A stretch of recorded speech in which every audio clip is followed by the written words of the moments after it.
Good morning बेटा। आज हम आप लोगों से विद्यांजलि के अंतर्गत कुछ ऐसे टॉपिक पर बात करेंगे जो हमारे जीवन के लिए बहुत जरूरी है। हम पढ़ते तो हैं, कुछ बच्चे यहाँ पर 12th क्लास के हैं, कुछ बच्चे यहाँ पर 11th क्लास के हैं। अपना अपना सब्जेक्ट आप लोग पढ़ते हैं, ठीक है। सब्जेक्ट जो है हमें कहीं ना कहीं पास होने के लिए, पेपर में अच्छे नंबर लाने के लिए पढ़ना पड़ता है, यस या नो। लेकिन उसके साथ साथ बेटा व्यावहारिक जो ज्ञान है वो भी हमें जरूरी चाहिए। व्यावहारिक ज्ञान जैसे हम ह्यूमन वैल्यूज की बात करते हैं, मानवीय मूल्यों की बात करते हैं, हम कॉन्स्टिट्यूशन वैल्यूज की बात करते हैं, यस या नो, यानी संवैधानिक मूल्यों की बात करते हैं। और हम फाइनेंशियल एजुकेशन की बात करते हैं, जिसके बिना हमारा गुजारा नहीं होता है। पैसा चाहिए होता है ना हमें जीवन में, ठीक है। तो ये सारी चीजें हमें कहां से मिलती है? जब हम इन्हें प्रैक्टिकली जीना सीखते हैं और उन्हें अपने टीचर से बात करते हैं। तो आज ऐसे ही टॉपिक की बात हम करेंगे जो बहुत जरूरी है सबके लिए। तो ऐसा कौन सा टॉपिक हो सकता है? एज्यूम करेंगे संविधान किस किस ने पढ़ा है? पॉलिटिकल साइंस पढ़ते हैं, सिविक्स पढ़ते हैं आप लोग, उसमें वेरी गुड। संविधान के बारे में कुछ है उसके अंदर? संविधान के बारे में है। जब हम कोई भी किताब खोलते हैं एनसीईआरटी की, तो उसके स्टार्टिंग में हमको दो चीज मिलती हैं। मौलिक अधिकार लिखे मिलते हैं, फंडामेंटल राइट्स कहते हैं उन्हें। और साथ साथ हम देखेंगे तो वहां पर मौलिक कर्तव्य भी लिखे मिलते हैं, फंडामेंटल ड्यूटीज जिसे हम कहते हैं। ये दो चीज बड़ी महत्वपूर्ण वहां पर लिखी हैं। वो हम जब 6th क्लास से किताब शुरू करते हैं तो वहीं से हम देखते हैं कि पहला पेज खोलेंगे तो वहां ये दो चीज देखने को मिलेंगे। क्या हमने उनको पढ़ा है? कितने बच्चों ने पढ़ा? जो संविधान है वो बहुत बड़ा है, और उस इतने बड़े संविधान में से ये दो चीज उसके अंदर, हमारी किताब के अंदर एनसीईआरटी ने डाली है। तो क्यों डाली है, कभी हमने सोचा है? नहीं। चलिए, क्योंकि हमारा जो जीवन है, देखिए, एक तो कर्तव्य पर निर्भर करता है कि हमें काम करना ही पड़ेगा, और एक राइट्स पर निर्भर करता है, अधिकार पर, कि हमारे क्या अधिकार हैं। हम जब परिवार में भी बात करते हैं तो दो बच्चे होते हैं ना परिवार में, तो माता पिता से कहते हैं कि मेरा भी उतना ही अधिकार है जितना मेरे दूसरे भाई का, बहन का है, यस। लेकिन माता पिता फिर ये भी कहते हैं कि जितना काम ये करते हैं उतना आपको भी करना है, यस। तो वो दोनों चीजें जो है एक बैलेंस के साथ चलती हैं कि कर्तव्य भी हमारे होने चाहिए, हमें समझ में आने चाहिए कि हमें करना क्या है, और अधिकार भी हमारे समझ में आने चाहिए कि संविधान हमें कौन कौन से अधिकार देता है, ठीक है। अब हम सीधी बात करते हैं संविधान पर, ठीक है।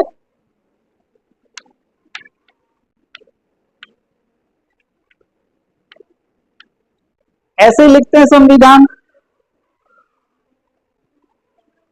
संविधान है क्या, और क्यों बना, कब बना, कैसे बना, ये सारी प्रक्रिया हमें पता होनी चाहिए, और इसके अंदर क्या क्या प्रावधान दिए गए। संविधान हम उसे कहते हैं जहां पर नियम और नीतियों की व्यवस्था की गई है, जहां पर हमारे शासन प्रशासन को चलाने के लिए कुछ ऐसे प्रावधान किए गए हैं कि उन दिशा निर्देशों के बिना हमारे देश का शासन प्रशासन सही तरीके से नहीं चल सकता। ऐसी किताब को या ऐसी पुस्तक को जिसके अंदर ऐसा प्रावधान किया गया है उसे हम कहते हैं संविधान। ठीक है। और जब हम भारत के संविधान की बात करते हैं तो उसका नाम लिखा मिलेगा हर किताब के अंदर, भारत का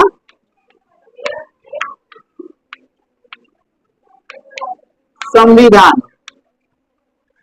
क्या लिखा मिलेगा? भारत का संविधान। हम भारतीय संविधान नहीं कहेंगे।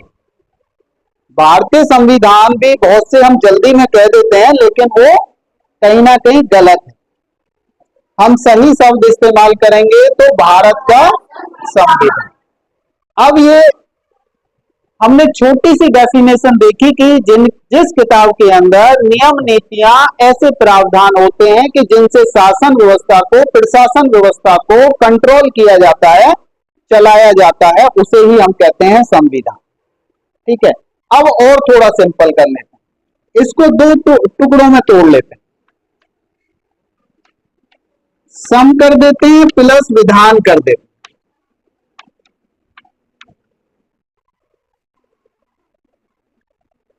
इसे हम जोड़ कह देते हैं एक तरीके से। क्या कह देते हैं? गणित में पढ़ा होगा ना, जोड़ घटाना। विधान जो होता है बेटा कानून होता है, जैसे हम विधि भी कहते हैं। यस, जहां पर ऐसी विधि कानूनों को इकट्ठा करके रखा गया है उसी को क्या कहते हैं? सिंपल, आप डिफाइन कर सकते हैं इस तरीके से। अब ये बना कैसे और कब बना, कितनी लंबी प्रक्रिया रही होगी इसकी, कितनी लंबी लड़ाई रही होगी।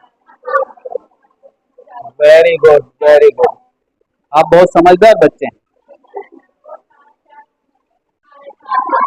2 वर्ष 11 माह,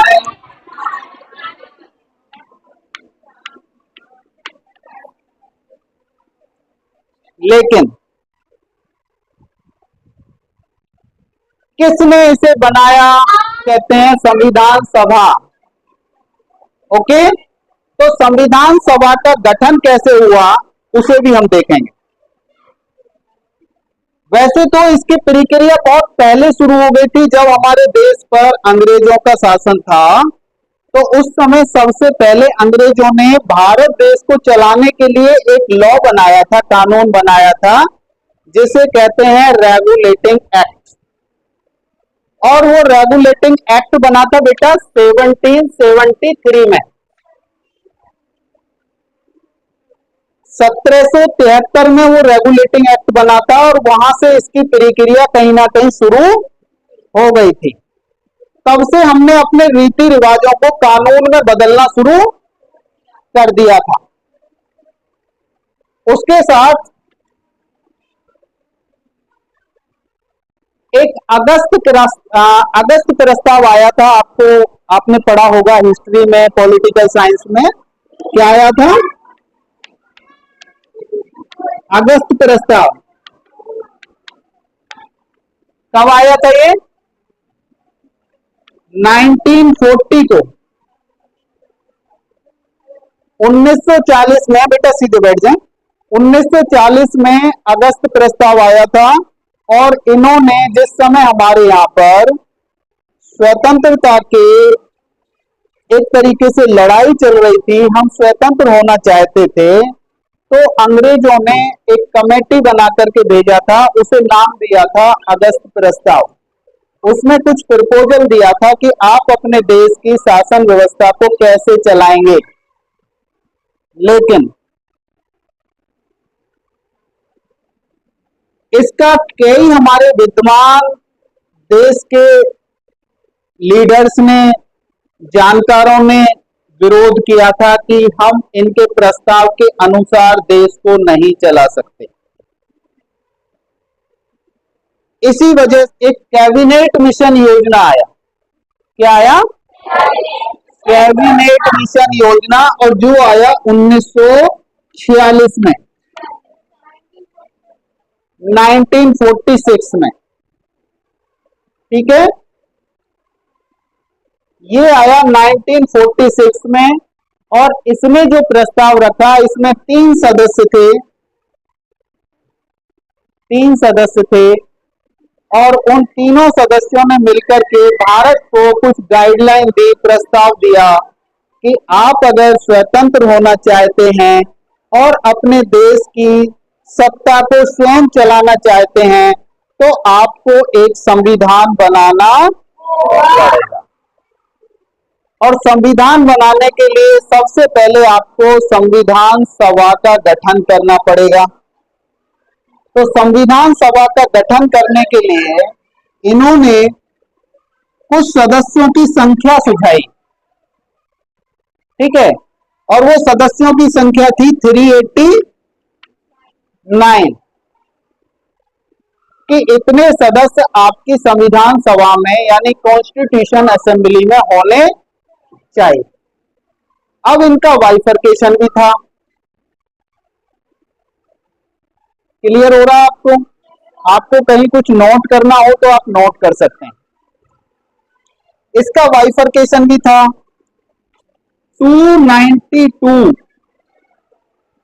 292 सदस्य इन्होंने कहा कि ये ब्रिटिश प्रांत से आएंगे। जो ब्रिटिश सरकार ने प्रदेश बना रखे थे, जैसे अभी भी हमारा देश जो है छोटे छोटे प्रदेशों में बटा हुआ है, बिहार है, उत्तर प्रदेश है, झारखंड है, छत्तीसगढ़ है, हरियाणा है, एक्सेट्रा। तो इसी तरीके से पहले भी प्रदेशों में प्रांतों में बांटा हुआ था। तो उन ब्रिटिश प्रांतों से कहा कि यहां से आपके जो है 292 सदस्य चुन करके आएंगे। उसके बाद इन्होंने कहा कि 4 सदस्य आपके आएंगे कैबिनेट, यानी जो आपकी ब्रिटिश प्रेसिडेंसी है वहां से चुन करके आएंगे। जो ब्रिटिश प्रेसिडेंसी है वहां से चुन करके आएंगे। अब इसमें और संख्या बचती है, वो बचती है 93, तभी योग होगा 389। यस या नो? तो इन्होंने कहा कि 93 सदस्य जो आएंगे आपके वो देसी रियासतों से आएंगे, क्योंकि जिस समय हमारे संविधान की प्रक्रिया चल रही थी, उस समय हमारे देश में कुछ ऐसी देसी रियासतें भी थी जहां छोटे छोटे रजवाड़े थे और वहां पर राजाओं का वर्चस्व था। वहां पर छोटे छोटे राजाओं का वर्चस्व था, उनका शासन चलता था। तो उन्होंने कहा कि वहां से भी चुन करके आएंगे। कुल मिलाकर के ये हमारे पास इतनी संख्या आएगी। लेकिन इनका तो चुनाव कराया गया, जैसे अभी हमारे जैसे लोकसभा का चुनाव हुआ, वोट डाला था सभी ने, उस तरीके से इनका तो वोट डाल के चुनाव कराया गया। लेकिन इनको कहा, जो वहां के रजवाड़े थे, कि आप अपना प्रतिनिधि नोमित करके भेजेंगे, नॉमिनेट करके भेजेंगे। जैसे मान लो आपकी 11वीं क्लास से प्रिंसिपल कहें कि आप एक बच्चे को भेज दें जो आपका मॉनिटर का काम करेगा, लीडर बनेगा। ऐसे ही 12वीं से कहें। तो इसी तरीके से राजाओं से वहां के जो मुखिया थे उनसे कहा कि आप अपना प्रतिनिधि चुन करके इस सभा में भेजेंगे। तो वो उसे कहा गया कि वहां से उसका नॉमिनेशन हुआ, नामांकन हुआ, नॉमित किया गया। ठीक है, उनके लिए वोट नहीं डाला गया, उनके लिए केवल उनको अपॉइंट किया गया। ठीक किया। उसके बाद ये चुनाव प्रक्रिया कब हुई थी? जुलाई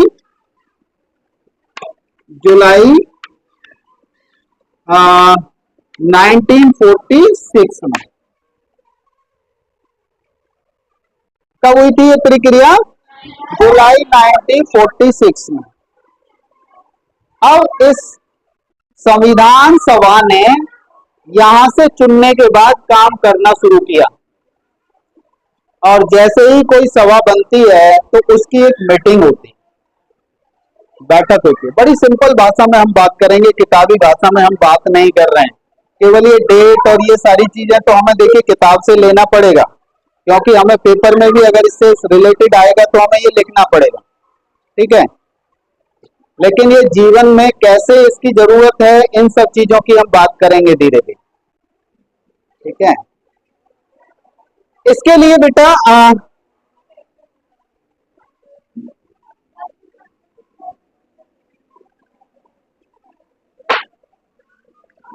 9 दिसंबर 1946 को एक बैठक बुलाई गई। जुलाई में चुनाव हुए थे,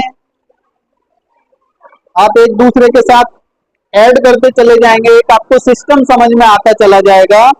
जुलाई में चुनाव हुए थे, 46 में हमारी कैबिनेट मिशन आई थी, उसके तुरंत बाद चुनाव कराया गया, चुनाव के बाद में एक बैठक कराई गई, इन सभी सदस्यों को वहां बुलाया गया और ये सभी सदस्य जब यहाँ आए तो इनकी एक बैठक हुई। यहाँ पर एक अध्यक्ष का चुनाव करना भी बहुत जरूरी है। आप देखिए, जब कोई सभा करते हैं, कोई गणतंत्र दिवस जैसे आप सेलिब्रेट करते हैं, तो वहां एक चीफ गेस्ट या गेस्ट को बिठाया जाता है या नहीं? इसी तरीके से यहाँ पर भी एक अध्यक्ष का चुनाव करना जरूरी था। तो उस समय डॉक्टर सचिदयानंद सिन्हा जी ने ये सुझाव दिया कि यहाँ हमारी बैठक का एक अध्यक्ष होना चाहिए। तो कहते हैं जो कहता है उसी की गले में माला, तो उन्हीं को क्या कर दिया, अध्यक्ष बना दिया।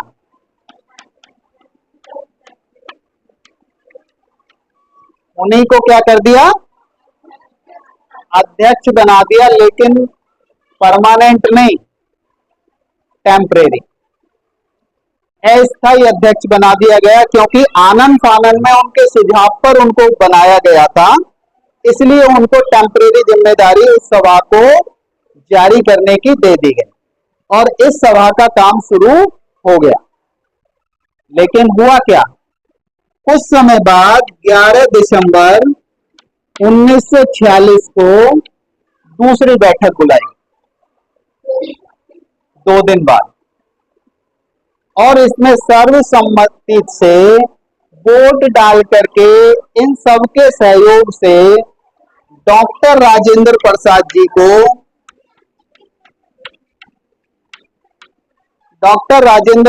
जी को संविधान सभा का स्थायी अध्यक्ष बनाया, परमानेंट प्रेसिडेंट, ठीक है,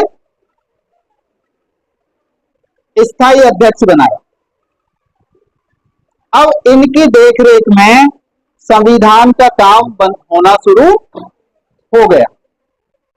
उसके बाद नेक्स्ट मीटिंग बुलाई गई 13 दिसंबर 1946 को। उसमें कुछ ऐसी छोटी छोटी समितियों का गठन किया और उनको जिम्मेदारी दी गई। जैसे मान लीजिए आपके यहाँ पर सपोज करो कि आप 60 बच्चे बैठे हैं और 4 रो में सबको बांट दिया और आपको कोई दूसरा काम दे दिया, आपको कोई दूसरा काम दे दिया। इस तरीके से उनको भी वहां पर छोटे छोटे टुकड़ों में बांट करके उनको जिम्मेदारियां, रेस्पॉन्सिबिलिटी दे दी गई, ठीक है। इसी तरीके से काम होना शुरू हुआ संविधान बनने का। अब उसमें इसके साथ साथ हमारे जब ये सदस्य चुन करके आ गए थे तो स्वतंत्र भारत की, यानी एक हमारे भारत की, यस बेटा, सरकार का गठन भी होना था। तो यहां पर जो ये सदस्य चुन करके आए थे उन्हीं को सरकार में कन्वर्ट कर दिया। उस समय पंडित जवाहरलाल नेहरू जी को उसका अध्यक्ष बनाया और अध्यक्ष बना करके उनको जिम्मेदारी दे दी प्रधानमंत्री, ठीक है। वो भारत के प्रधानमंत्री बन गए। उनके अंडर में एक कैबिनेट बना दी गई। कैबिनेट समझते हैं, मंत्री बना दिए गए। अब अभी तक हमारा देश आजाद नहीं हुआ था। हो गया था क्या? कब हुआ था? 1940, ओके, 15 अगस्त 1947 को हमारा देश आजाद हो गया। इसी समय हमारे देश के दो हिस्से भी हो गए, भाग हो गए, और यहां से एक दूसरा देश बन के निकला पाकिस्तान, और एक हुआ भारत।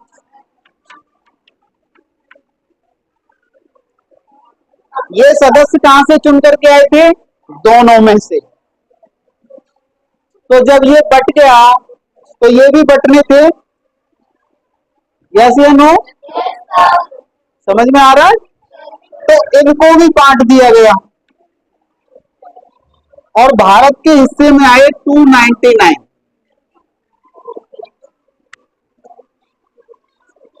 बाकी चले गए पाकिस्तान में। अब 299 ने